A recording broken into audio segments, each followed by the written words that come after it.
Okay, so today we're going to talk about organizations, and this is a topic that really is not in your book for the most part. It's for some reason kind of left out of the Hensland text, but it is an important topic, I think, and so it's not going to be a long lecture, but just to touch on some of the issues related to large groups and organizations.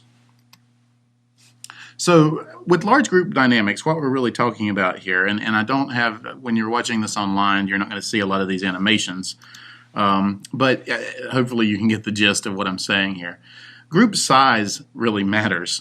It matters how many people there are in a group as far as the dynamics of that group and how things are accomplished within the group and how leadership forms and how coalitions form and all of that. And so just on a very small scale, on a very simple scale, when you're by yourself, any idea that you have is, well, it's the only idea there. And so if I'm by myself, I'm not a group, right? As soon as I bring in someone else, all of a sudden I am a group, and there are two people. And as any of you who have been in groups with two people know, very often your ideas don't match. In sociology, this is called a dyad. And a dyad is an interesting group. It's the simplest kind of group when you only have two people. But in a dyad, anybody's idea is just as good as anybody else's. So let's say you have a significant other, you're married, you have a boyfriend, girlfriend, whatever. If you have a disagreement with that person, usually you can work these out over time and compromise because you're equal. Unless one of you has more power in the relationship or whatever, your ideas are going to have just as much validity as the other person's, and so you'll work it out and try to reach a compromise. An interesting thing, though, happens when you add a third person.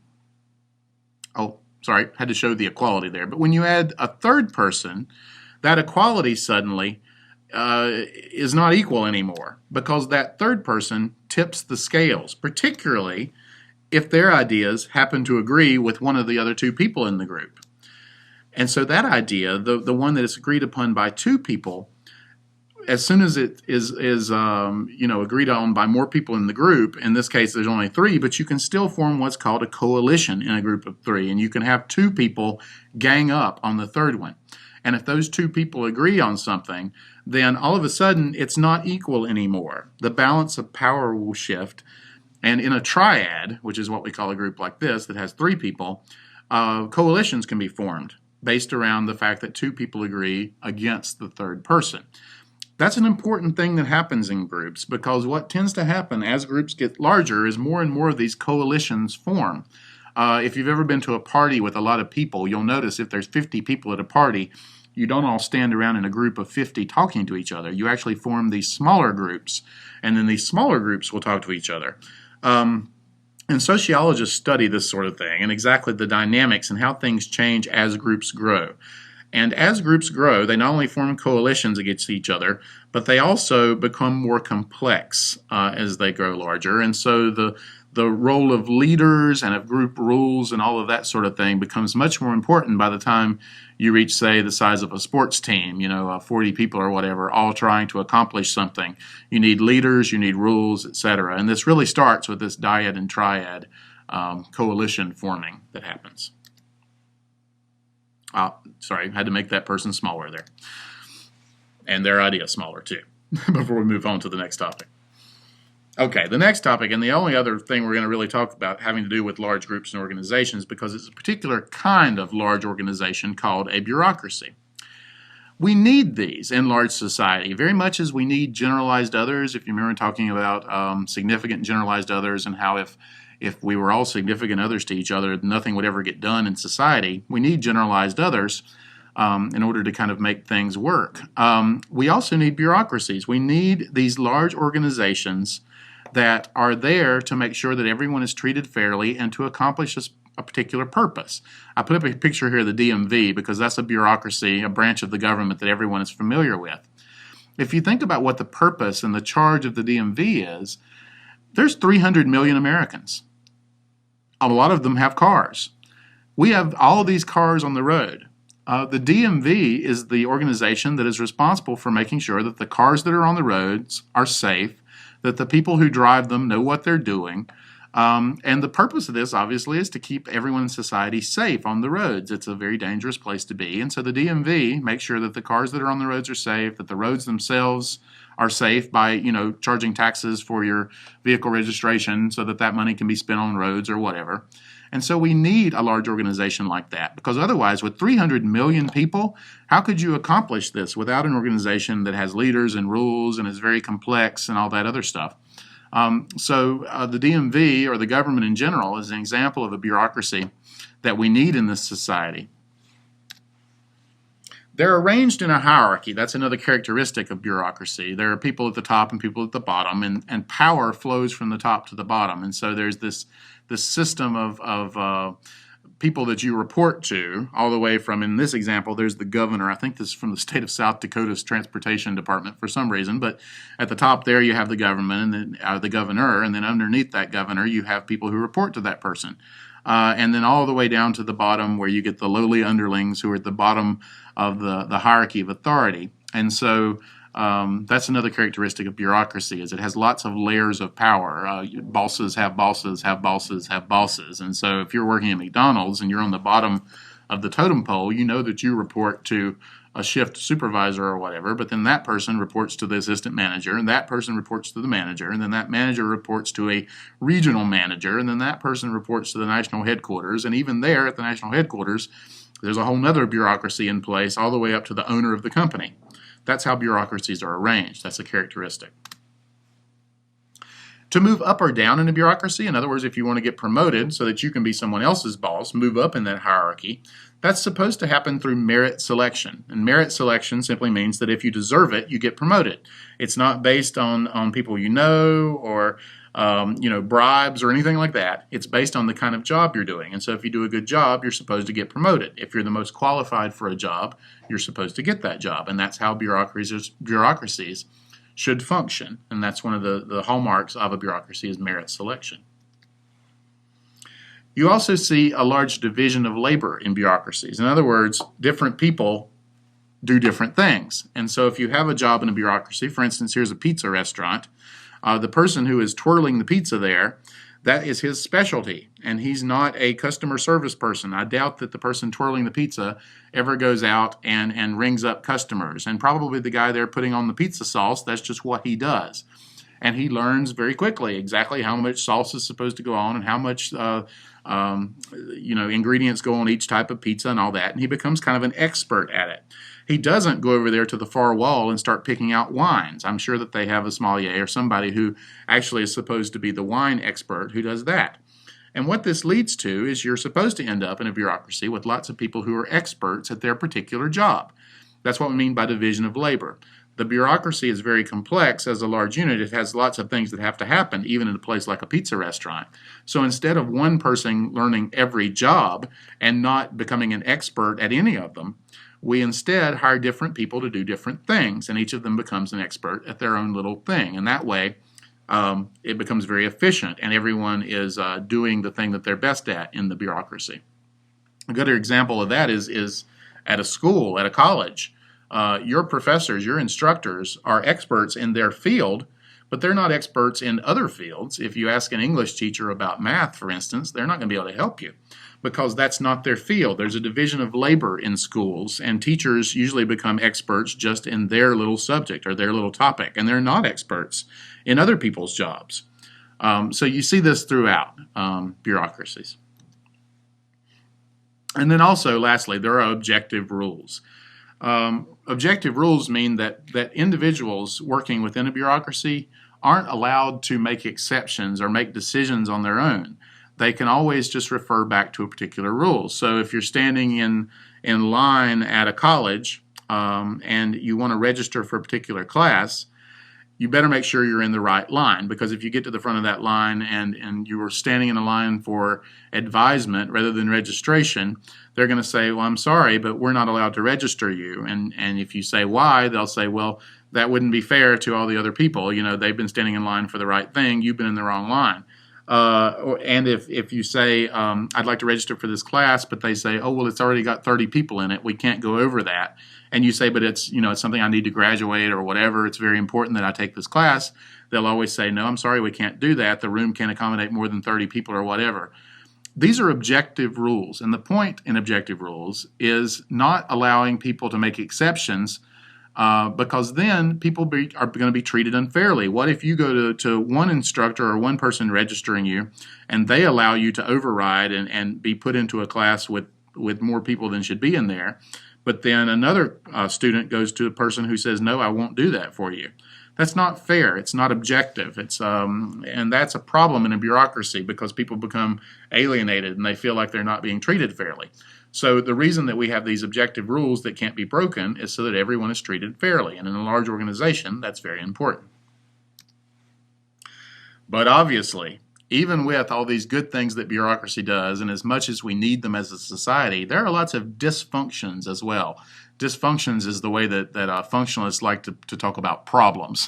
So you could think about this as just being called problems of bureaucracy. The first one is an idea called trained incapacity. I love this picture of the zombie cat who will do your bidding. This is a good picture to illustrate what's meant by trained incapacity in a bureaucracy. In a bureaucracy, if you want to change things, or you want to do things in a different way, let's say you're a new employee at a company and you see some things that are being done in a way that's very inefficient, or that you have some ideas for ways that you could do better. If you try to make changes in a bureaucracy, a large bureaucracy, very often you're going to meet resistance. Because if you try to make changes, people will say, oh, well, you're a new guy, you don't know anything, or who do you think you are coming in here trying to change this stuff? Or they'll say, oh, that's just not the way we do it, or whatever. Very often your bosses won't want to make these changes because they made the decisions that put these things in place in the first place. And to change it would be admitting that they were doing things wrong, and they would be giving you more power. And so one thing that we learn as employees in bureaucracies is that we don't really have the capacity to change things. And so you learn over time, it's kind of like beating your head against a wall. The more you try to change things, the more you're pushed back, the more you're stomped down by the bureaucracy to say that that's not how we do it here. You know, why are you trying to change this stuff? And so over time, you learn that you're powerless. That's what's meant by trained incapacity. You learn, you're trained, that you can't make changes, that you're incapable of making things better in the bureaucracy. And so over time, we all become like this zombie cat, just kind of going through the motions of our job, not trying to do things more efficiently, not trying to do things better, because we're not rewarded for that. We're in fact punished for trying to make changes. That's trained incapacity, and that's obviously a problem for innovation in bureaucracies. Another problem, and I bring up that same picture of the DMV, giving credit to, I believe this is from Family Guy, the Fox show Family Guy, is the runaround or red tape. And this is something you're very familiar with if you've ever been to a DMV office.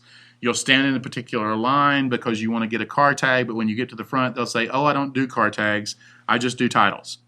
And so you say, well, who does titles? Well, we don't even do that at this office. You're going to have to go to the title office. And so you send across town to have to go to a different person. And then you got to find the right line there. And if you wait in the long line, they'll just tell you you're in the wrong line. You should be on that line over there. And so this is called the runaround. You're literally shuffled from person to person until you, as the customer, actually find the person who's trying to do, or whose job it is to handle your problem. There's also the problem of red tape, which is a very similar idea to run around, but it's done with paper. Red tape simply means that you're having to fill out paperwork that very often doesn't accomplish any particular purpose other than some obscure rule of the bureaucracy that long ago has been rendered pointless. I'll give you an example of this at Gaston College, where I currently am, and that is with registration. Used to be that registration was done with paper and pencil, and that's how it was done. And then they started doing it with triplicate forms, where you have carbon copies, and they'd send those copies one to the registrar, one to the advisor, one to the student. But then along came computers, and the computer systems kind of made all that obsolete, because you could register people either online or using a computer that you physically are punching the classes into. But what happened is, instead of it replacing the old paper system, it just was added in addition to it. So now at Gaston College, we have a system where you have to be put into the computer, but you still have to fill out those old forms too. This is an example of red tape. We should have done away with the old forms, but we didn't, because the bureaucracy got so used to that old paper trail, that old way that it was done, that they didn't really trust the new way of doing it. But they had to do it the new way as well because they were told to by people up at the state level, higher up in the bureaucracy. And so this leads to red tape for students because you have to do more and more just to get registered for a class. That's not just at Gaston College. That's true of almost any school you'd look at, and it's true of places like the DMV. And in the end, it has the effect of making customers feel like they're getting jerked around. Another problem that we see in bureaucracy is internal division and rivalry between different parts of the company, between different parts of the school.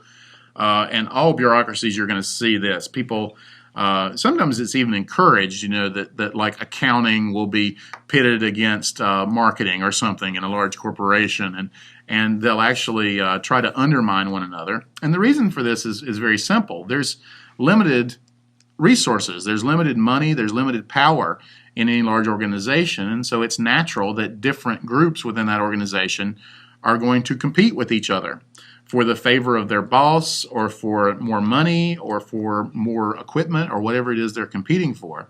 And this leads to rivalry, but it also can lead to inefficiency because these divisions will actually undercut each other, undermine each other, and sabotage the output and therefore the efficiency of the bureaucracy itself.